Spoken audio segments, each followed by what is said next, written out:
How do I configure PASCO light gates at 2 locations along a track to time the motion of a trolley and interrupt card in PASCO Capstone software? This measurement configuration is popular in UK physics education.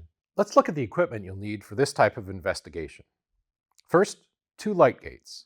These could be either 2 traditional Photogate heads, a Passport Smart Gate, an additional Photogate head,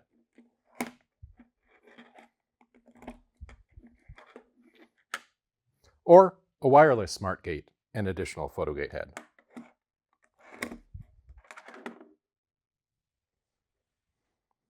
The wireless Smart Gate connects to computing devices via USB or Bluetooth Low Energy, and thus doesn't need an interface or data logger.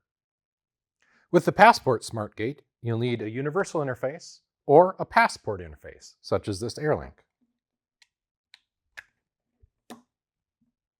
Traditional Photogate heads can be connected to the digital ports of a universal interface, or used with a passport interface if you have a digital adapter.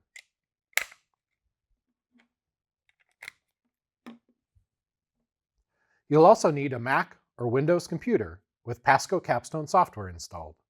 Next, a PASCO Dynamics track, such as a PAS track or aluminum track.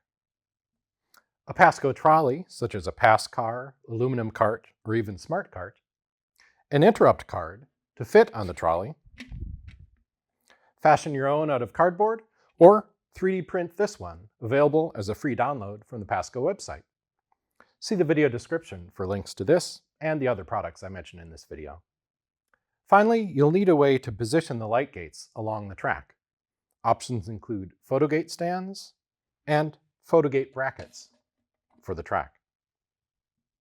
To set up this investigation, place the interrupt card on your trolley with either the double interrupt or single interrupt up. I'll use the single interrupt. Mount your light gates the desired distance apart along the track. With this equipment, it's helpful to know that the software will call this wireless smart gate Gate A and this Photogate head Gate B. So I've positioned them so that in my experiment, Gate A will be interrupted first and Gate B second.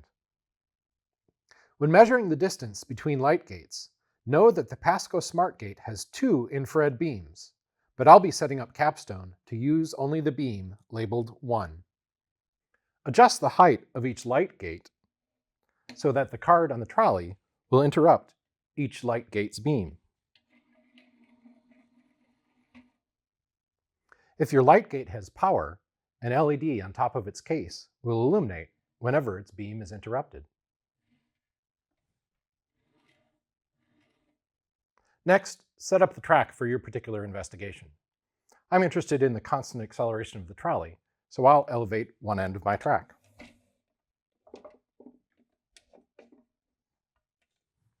We're now ready to configure the software. Launch PASCO Capstone software. The first time you use Capstone, you'll want to enable light gate timing modes. On a Mac, open Preferences from the PASCO Capstone menu. Here on Windows, open Preferences from the File menu. Open the Language section, ensure that English is selected, and tick Enable UK Timing Modes. Next, connect your light gates as appropriate. For my wireless smart gate, I'll open Hardware Setup, power on the sensor, and then connect to it via Bluetooth Low Energy.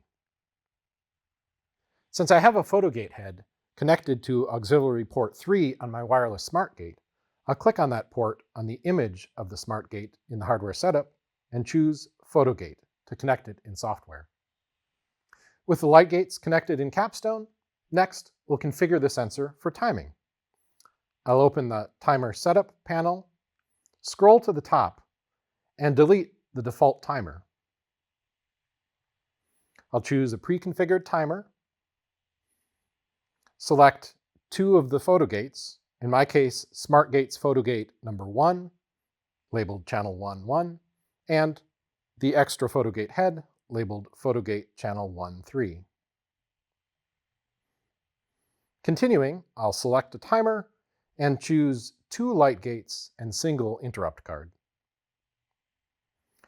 Next, I can decide what measurements I'd like Capstone to report. I'd like it to report the simple time measurements, so I'll uncheck speed and velocity and acceleration calculations that are built in. And I'll proceed to ensure that all the time measurements I'd like reported are ticked. In this case, all three. I'll leave ticked time in gate A, time in gate B, and the time from A to B. Finally, I can specify the length of the card I'm using on the interrupt card if I'm having Capstone calculate velocity and acceleration, but since I'm sticking with time, I don't actually need to specify that. And finally, I can change the name of the timer if I wish. But I'm finished now with timer setup. And in the Capstone workbook, I'll now add my displays. I'll choose 3 digits displays, 1 for each of the time measurements, and assign the upper left to time in gate A, the upper right to time in gate B, and the bottom to the time from gate A to gate B. We're now ready to collect data. I'll press record in Capstone, release the trolley, and then press stop to end data collection. In the digits displays, I can see the duration of interruption in gate A, the duration in gate B, and the elapsed time between the initial interruption of gate A and the initial interruption of gate B. View the Capstone help page titled Enable and Set Up UK Timing Modes for more information and guidance on configuring other timers. Thanks for watching.